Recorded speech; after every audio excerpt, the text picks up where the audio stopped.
Hello everyone. आज से हम लोग स्टार्ट कर रहे हैं हमारी 15 या 10 मिनट जो टॉपिक सीरीज है वो, जिसमें हम लोग बहुत इंपॉर्टेंट क्रूशियल टॉपिक जो कि हम बहुत ही शॉर्ट में इजीली सारे फैक्ट को कवर करके याद कर सकते हैं, उनको हम डेली डेली क्या करेंगे, कवर करेंगे। जिसमें आज पहला टॉपिक हम लोगों ने पिक किया सिकल सेल एनीमिया। ठीक है, जो कि हमारा आनुवांशिक रोग जेनेटिक डिसीज का बहुत इंपॉर्टेंट टॉपिक है और जिससे क्वेश्चन आने की पूरी पूरी संभावना रहती है, most possibility. Sickle cell anaemia में सबसे पहले आप लोगों को क्या क्या पता होना चाहिए, तो सिकल सेल एनीमिया में सबसे पहला फैक्ट आप लोग जान लीजिए कि sickle cell anaemia genetic disease में भी एक तरह का मेंडेलियन ऑटोसोमल रिसेसिव डिसऑर्डर है। इसका मतलब क्या होता है, तो मेंडेलियन ऑटोसोमल रिसेसिव डिसऑर्डर का मतलब होता है, इंग्लिश हिंदी दोनों में इसको यही कहा जाता है। मेंडेलियन डिसऑर्डर का मतलब होता है कि ये जीन उत्परिवर्तन के कारण होता है, मतलब ये संरचना में चेंज के कारण होता है, जिसमें कोई ना कोई जेनेटिक म्यूटेशन हो जाता है, जीन म्यूटेशन हो जाता है। उस तरह के डिसीजेस को हम लोग क्या कहते हैं, हमारी मेंडेलियन डिसीज कहते हैं। एक डिसीज होती है क्रोमोसोमल, जो कि संख्या में चेंज के कारण होती है, और ये संरचना में चेंज के कारण होता है, जिसमें जीन में उत्परिवर्तन हो जाता है। किसमें चेंज होता है, संरचना में, किसकी, क्रोमोसोम की। ये हमारा क्रोमोसोम है, आधा क्रोमोसोम गायब हो गया, तो यहाँ के जो जीन है वो गायब हो गए, और जिसके कारण कोई ना कोई जेनेटिक म्यूटेशन हो जाएगा, तो इसे शेप या साइज में चेंज होने के कारण जो डिसीजेस होती है वो मेंडेलियन कहलाती है। और साथ ही साथ ये मेंडेलियन डिसीज में भी कौन सा वाला है, ऑटोसोमल रिसेसिव है।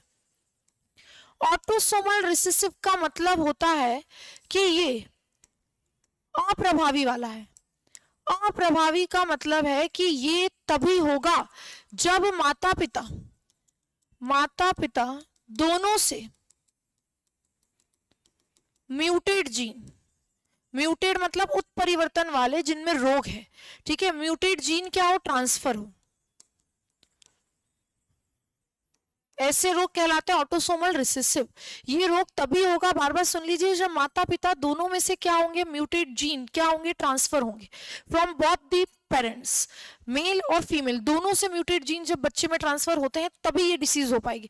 अगर किसी एक से ट्रांसफर होते तब ये डिसीज नहीं हो पाएगी, तब व्यक्ति इसका क्या बनेगा, कैरियर बनेगा, वो क्या बन जाएगा, इसका वाहक। ठीक है, वो अपने आने वाली पीढ़ी को, अपनी नेक्स्ट जनरेशन को डिसीज दे सकता है, पर उसको खुद को कोई दिक्कत नहीं होगी। तो इस तरह के डिसीजेस कहलाती है ऑटोसोमल रिसेसिव, जहां पे डोमिनेंसी नहीं होती, रिसेसिव वाला केस होता है दबा हुआ। ठीक है, कि दोनों में से किसी एक में से अगर म्यूटेड जीन आया तब कोई डिसीज नहीं होगी, तब कैरियर बनेंगे। अगर दोनों में आए तब क्या हो जाएंगे, तो तब क्या हो जाएंगे, डिसीज हो जाएगी। ठीक है, तो याद रखना, रोग या डिसीज तभी होगी सिकल सेल की जब male and female both the parents transfer the muted gene to the child, तभी ये डिसीज हो पाएगी। ठीक है, तो सबसे पहला जो पॉइंट हम लोगों ने याद किया है सिकल सेल से रिलेटेड, वो आई होप आप लोगों को याद हो गया। It is a Mendelian autosomal recessive disorder. Hindi में भी इसको सेम ही याद करना है आपको, मेंडेलियन ऑटोसोमल रिसेसिव डिसऑर्डर है। दूसरा पॉइंट आप लोगों को इसके लिए क्या याद रखना है कि कब होगा ये। आप कह रहे हैं कि भैया कोई ना कोई जीन में म्यूटेशन होगा, तो कौन से जीन में होगा, तो आपको याद रखना है दूसरा पॉइंट, क्रोमोसोम नंबर कौन सा, 11, कि कौन सी जीन, HBB जीन, कौन सा जीन, HBB जीन है ना। आपको केवल एग्जाम में ये पूछते कौन सा क्रोमोसोम, तो क्रोमोसोम नंबर 11 पे पाए जाने वाला HBB जीन म्यूटेड हो जाता है, उसमें कुछ ना कुछ चेंज हो जाता है, कुछ ना कुछ एबनॉर्मलिटी, असामान्यता आ जाती है, जिसके कारण ये HBB जीन किसमें कन्वर्ट कर लेता है अपने आप को, HBS में। मतलब बनना क्या चाहिए था, HBB, बनता क्या है, HBS, जिसके कारण दिक्कत हो जाती। किसको दिक्कत हो जाती है, तो भैया ये जो HBB जीन है, ये जो HBB जीन है, ये किसके लिए रिस्पॉन्सिबल होता है, तो ये रिस्पॉन्सिबल होता है for the formation and synthesisation of our haemoglobin, हमारे हीमोग्लोबिन के संश्लेषण में हेल्प करता है। अब हीमोग्लोबिन की चेन ही बिगड़ जाती है। हीमोग्लोबिन हमारे ब्लड में पाए जाने वाला एक प्रोटीन है, ब्लड की आरबीसी में पाए जाने वाला एक प्रोटीन है। ठीक है, तो वो पूरी चेन ही क्या हो जाती है, चेंज हो जाती है HBB जीन में चेंज होने के कारण। तो हमें क्या क्या फैक्ट याद रखना है, कौन सा क्रोमोसोम, क्रोमोसोम नंबर 11 पे पाए जाने वाले HBB जीन में क्या हो जाता है, म्यूटेशन आ जाता है, परिवर्तन आता है, जिसके कारण हीमोग्लोबिन की चेन जो रहती है, हीमोग्लोबिन बनता है एमिनो एसिड से, वो पूरी चेन क्या होती है, ब्रेक डाउन हो जाती है, टूट जाती है, इधर उधर हो जाती है। ठीक है, सीक्वेंस बिगड़ जाता है, और हीमोग्लोबिन का सीक्वेंस बिगड़ने के कारण दिक्कत किस में आती है, आरबीसी में। तो अगला मेन क्वेश्चन यही होता है आपका फोर्थ पॉइंट, कि सिकल सेल एनीमिया में विच सेल अफेक्टेड, कौन सी सेल में दिक्कत आती है, तो आपको याद रखना है किस सेल में दिक्कत आती है, आरबीसी में। आरबीसी का जो शेप होता है, आकार जो होता है वो कैसा हो जाता है, तो आरबीसी का नॉर्मल शेप कॉन्केव शेप होता है, ऐसा गोल होता है और बीच में दबा हुआ होता है, मतलब स्फेरिकल एंड कॉन्केव शेप, गोल और अवतल आकार का होता है, वो चेंज हो जाता है और किस में कन्वर्ट हो जाता है, हसियाकार सिकल शेप में, ऐसे अर्धचंद्राकार शेप में दराती के आकार में चेंज हो जाता है। अब अगर ऐसा हो जाएगा तब क्या होगा, अभी तो आरबीसी इजीली ब्लड में क्या कर पा रही थी, ब्लड वेसल्स में फ्लो कर पा रही थी, आसानी से रुधिर वाहिनियों में प्रवाह कर पा रही थी, पर शेप को चेंज होने के कारण वो आसानी से प्रवाह नहीं कर पाएगी और उसमें फंसने लगेगी, फंसेगी तो जल्दी जल्दी क्या होगी, टूटने लगेगी। तो दो केसेस यहाँ पे होते हैं कि अगली बात जो आपको याद रखनी, फिफ्थ पॉइंट, ऐसा शेप चेंज होने के कारण आरबीसी का जो जीवन काल है, जो लाइफ स्पेन है, वो 120 दिन होता है नॉर्मल में, वो 120 डेज से रिड्यूस होकर कितना हो जाता है, 20 डेज, मतलब आरबीसी बहुत जल्दी जल्दी डिस्ट्रॉय होने लगती है, बहुत जल्दी जल्दी नष्ट होने लगती है। इसके अलावा एक चीज क्या होने लगती है, आरबीसी क्या होती है, स्टक होती है, कहाँ पे स्टक होती है, ब्लड वेसल्स में फंसने लगती है, जिससे व्यक्ति को बहुत ही सीवियर पेन होता है और बहुत ही जल्दी जल्दी क्या होता है, आरबीसी कम हो रही है तो एनीमिया हो जाता है, खून की क्या हो जाती है, कमी। तो ये दो सिम्टम्स आपको याद रखने हैं कि बहुत फ्रिक्वेंट सिम्टम क्या है किसी भी व्यक्ति को सिकल सेल एनीमिया के, तो दर्द के दौरे पड़ना, मतलब बार बार बहुत तेज दर्द होना, सीवियर पेन, और एनीमिया होना, है ना, उनके ब्लड में आरबीसी खून की क्या रहेगी, कमी रहेगी। ये दो चीजें देखने को मिलती है। और एक और वर्ड आप लोग याद रखना, दर्द के दौरे पड़ने को कहा जाता है वेसो ऑक्लूसिव क्राइसिस, वेस्को वासो ऑक्लूसिव क्राइसिस के नाम से बुलाया जाता है दर्द के दौरे पड़ने को, ठीक है, बार बार पेन को इंड्यूस होने को क्या कहा जाता है, वेसो ऑक्लूसिव क्राइसिस। और एनीमिया तो हमें पता ही, खून की कमी। तो ये दो सिम्टम्स देखने को मिलते हैं, तो ये 6th पॉइंट हमें याद रखना है। अगली बात हमें क्या याद रखनी है कि आरबीसी में ये चेंज आए तो क्या, किसको सबसे ज्यादा दिक्कत होगी, हमारी बॉडी का कौन सा ऑर्गन सबसे ज्यादा अफेक्ट होगा।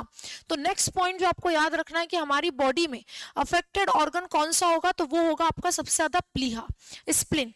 प्लीहा हमारी बॉडी का वो ऑर्गन है जहां पर हमारी आरबीसी जो होती है ना, वो डिस्ट्रॉय होती है जाकर, हमारी आरबीसी 120 डेज के बाद डिस्ट्रॉय हो जाती है। कहाँ पर जाकर होती है, तो प्लीहा, तिली या स्प्लीन में होती है, ठीक है, इंग्लिश में स्प्लीन कहा जाता है, हिंदी में प्लीहा या तिली कहते हैं, उसमें जाके डिस्ट्रॉय होती है। तो वो वहां पर उसको सबसे ज्यादा नुकसान पहुंचता है, क्योंकि बहुत ज्यादा आरबीसी वहां क्या हो रही, इकट्ठी होती जा रही है ना। प्लीहा को कहा जाता है आरबीसी का कब्रिस्तान, ग्रेवयार्ड, तो सबसे ज्यादा नुकसान उससे पहुंचता है। फिर नुकसान पहुंचता है किसको, लीवर को, यकृत को, फिर किसको पहुंचता है ना, हृदय को,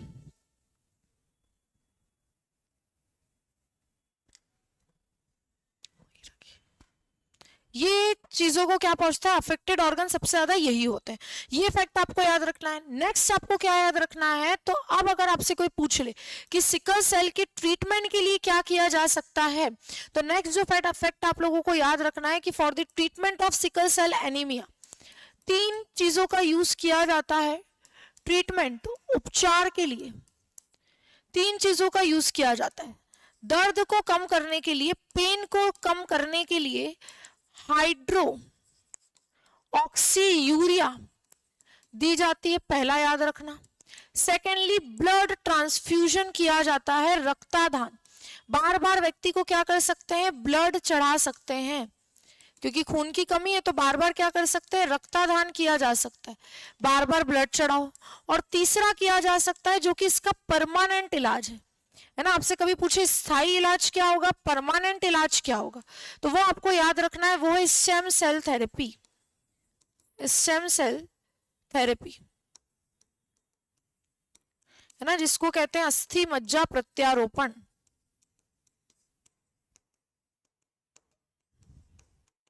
अस्थि मज्जा का प्रत्यारोपण, ये 3 ट्रीटमेंट किए जाते हैं इसको ठीक करने के लिए। फिर आपको याद रखना है कि अगर सिकल सेल एनीमिया है ना, अगला फैक्ट जो आपको याद रखना है कि सिकल सेल एनीमिया का डायग्नोसिस कैसे होता है, कैसे पता चलता है कि किसी व्यक्ति को सिकल सेल एनीमिया है, निदान कौन कौन से टेस्ट किए जाते हैं, तो 4 टेस्ट आपसे पूछ लिए जाते हैं एग्जाम में। सबसे पहला आपको याद रखना है हीमोग्लोबिन इलेक्ट्रोफोरोसिस, इसी नाम से इसको इंग्लिश हिंदी दोनों में पूछा जाता है, हीमोग्लोबिन इलेक्ट्रोफोरोसिस। दूसरा आपको याद रखना है, हो सकता है CBC test, complete blood count test. तीसरा आपके लिए करते हैं सिकलिंग टेस्ट, है ना, सिकल सेल के लिए तीसरा टेस्ट होता है सिकलिंग टेस्ट। और चौथा जो सिकल सेल के लिए बहुत कॉमन टेस्ट है वो है ब्लड सीमर। ये 4 टेस्ट के थ्रू पता लगाया जाता है कि किसी व्यक्ति को सिकल सेल एनीमिया है या नहीं है। ठीक है, तो अभी तक के जो जो फैक्ट हम लोगों ने याद कर लिए एक बार रिवाइंड कर लेते हैं। हम लोगों ने याद किया है सबसे पहले सिकल सेल एनीमिया एक तरह की मेंडेलियन ऑटोसोमल रिसेसिव डिसऑर्डर है। मेंडेलियन क्योंकि ये जीन में म्यूटेशन के कारण होता है, इसलिए मेंडेलियन और ऑटोसोमल रिसेसिव का मतलब होता है दोनों में से किसी एक पेरेंट से अगर जीन ट्रांसफर होगा तब डिसीज नहीं होगी, दोनों का जीन म्यूटेट ट्रांसफर होगा तभी ये डिसीज होगी, वो डिसीज रिसेसिव कहलाती है। तो ये इस तरह का डिसऑर्डर है। किस क्रोमोसोम या जीन में म्यूटेशन के कारण होता है, तो याद रखिएगा क्रोमोसोम नंबर 11 और जीन है हमारा कौन सा HBB म्यूटेट हो जाता है, जिसके कारण क्या होता है, जिसके कारण हमारा आरबीसी का शेप कैसा हो जाता है, हंसियाकार सिकल्ड शेप आरबीसी हो जाती है। और दैट्स व्हाई आरबीसी क्या होती है, लाइफ स्पैन उसका कम हो जाता है from 120 day to only 20 days, 120 दिन से घटकर केवल 20 दिन रह जाता है।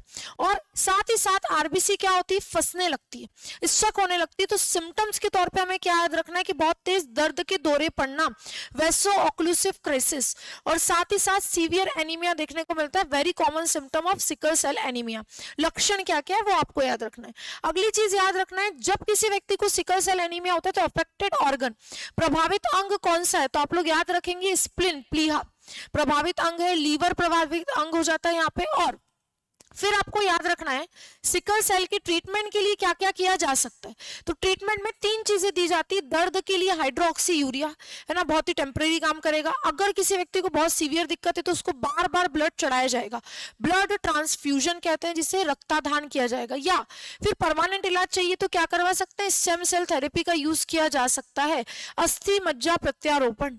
और सिकल सेल की डायग्नोसिस, निदान कैसे होता है, टेस्टिंग कैसे होती है, तो 4 टेस्ट के नाम याद रख लेना, haemoglobin, electrophoresis, CBC, complete blood count, next sickling test और ब्लड सीमर। ये 4 टेस्ट आपको याद रखने हैं। ठीक है, नेक्स्ट फैक्ट जो आप लोगों को याद रखने हैं, वर्ल्ड सिकल सेल डे है ना, सिकल सेल डे हर वर्ष, प्रतिवर्ष, एवरी ईयर कब सेलिब्रेट किया जाता है, तो 19 जून है ना, हर साल 19 जून को क्या मनाया जाता है, सिकल सेल डे मनाया जाता है। और नेक्स्टली आपको याद रखना है 9th कि इंडिया में सिकल सेल उन्मूलन जो प्रोग्राम है वो कब चलाया जा रहा है, तो इंडिया में national sickle cell elimination programme start किया गया है by our honourable prime minister Narendra Modi ji. ठीक है, उन्मूलन कार्यक्रम को क्या किया गया है, शुरू किया गया। और ये कार्यक्रम कब से शुरू हुआ है, 1 जुलाई 2023, 1 जुलाई 2023। कहां से स्टार्ट हुआ था, MP Shahdol by our prime minister start किया गया था। इसका टारगेट था फ्रॉम 2023 टू 2030 तक हमें क्या करना है, प्रोग्राम को चलाना है। और एलिमिनेशन ईयर कब तक का रखा गया था, तो याद रखना एलिमिनेशन ईयर से क्वेश्चन आता है 2047 तक क्या कर देना है, हमें उन्मूलन कर देना है। जिसके लिए वो क्या कर रहे हैं, तो इसके लिए वो क्या कर रहे हैं, पहले वर्ष में मतलब 2024 तक 1 करोड़ लोगों की स्क्रीनिंग की गई, जांच की गई। ठीक है, और आगे का टारगेट कितना रखा गया, तो आगे का 2026 तक का टारगेट रखा गया था 7 करोड़ लोगों की क्या की जाएगी, स्क्रीनिंग की जाएगी। और ऐसे स्क्रीनिंग कर करके पता लगाया जाएगा कि किन किन लोगों को है, तो उनको सही टाइम पर इलाज करवाया जाएगा, लोगों को अवेयर किया जाएगा, जागरूकता फैलाई जाएगी ताकि सिकल सेल और ज्यादा फैले ना। तो इतने जो फैक्ट है ना बेटा, ये सिकल सेल एनीमिया बहुत बड़ा टॉपिक है, पर जिसने ये 10-15 फैक्ट याद कर लिए उसके पूरा टॉपिक क्लियर हो जाएगा। इसके अलावा कुछ भी पढ़ने की जरूरत नहीं पड़ेगी अगर आप लोगों ने इतने फैक्ट पढ़ लिए हैं तो। ठीक है, तो आई होप ये जितने फैक्ट मैंने अभी आपको बोले हैं आप लोगों ने बेहतरीन तरीके से इसको क्या कर लिए हैं, पढ़ लिए हैं। इसको एक बार हम फटाफट से बिल्कुल तेजी से क्या करते हैं, रिवाइज करते हैं कि हमें क्या क्या बातें इसके लिए याद रखनी है। चलिए, हाँ जी, तो sickle cell anaemia, first fact जो हमें याद है कि sickle cell anaemia is a autosomal, is a Mendelian disease. और मेंडेलियन के साथ साथ हमें क्या याद है, कैसी डिसीज है, ऑटोसोमल रिसेसिव। सबसे पहला पॉइंट फटाफट मेरे साथ ही याद कर लीजिएगा, 10-15 मिनट में पूरा एक टॉपिक आपका क्लियर हो जाएगा।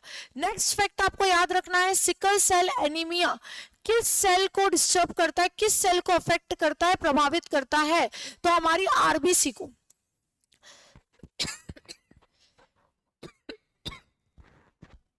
रेड ब्लड सेल को क्या करता है, अफेक्ट करता है।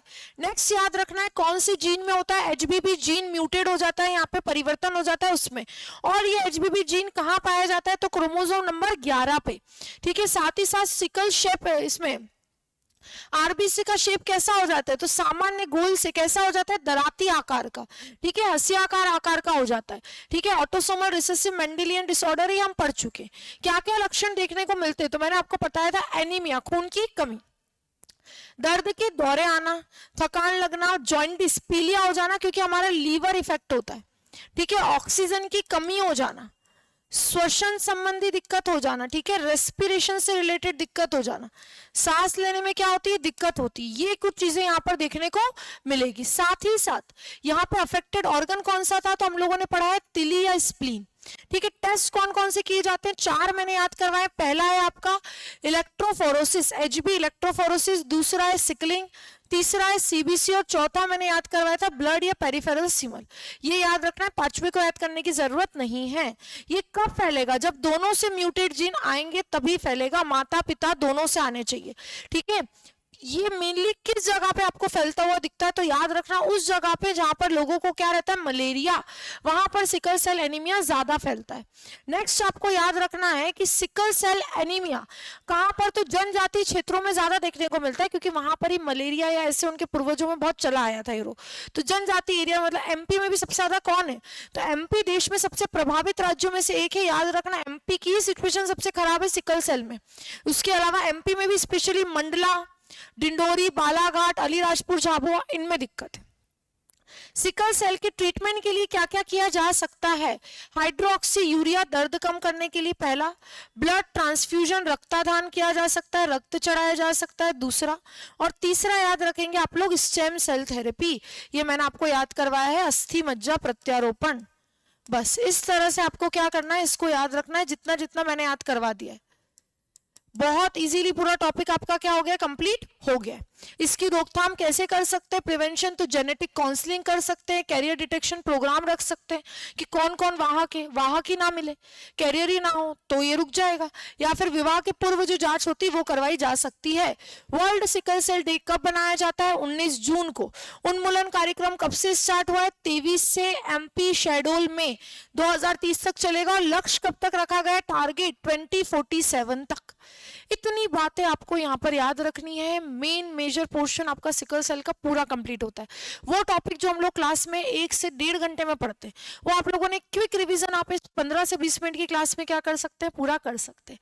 Thank you so much. इसके बाद मिलते हैं हम अगले टॉपिक के साथ। इसमें मैं एक एक टॉपिक कंप्लीट करवाते जाऊंगी, क्वेश्चन वगैरह हम लोग सबके एक साथ लगाएंगे जब एमसीक्यू सीरीज स्टार्ट करेंगे तब। चलिए मिलते हैं अगली क्लास में। Thank you.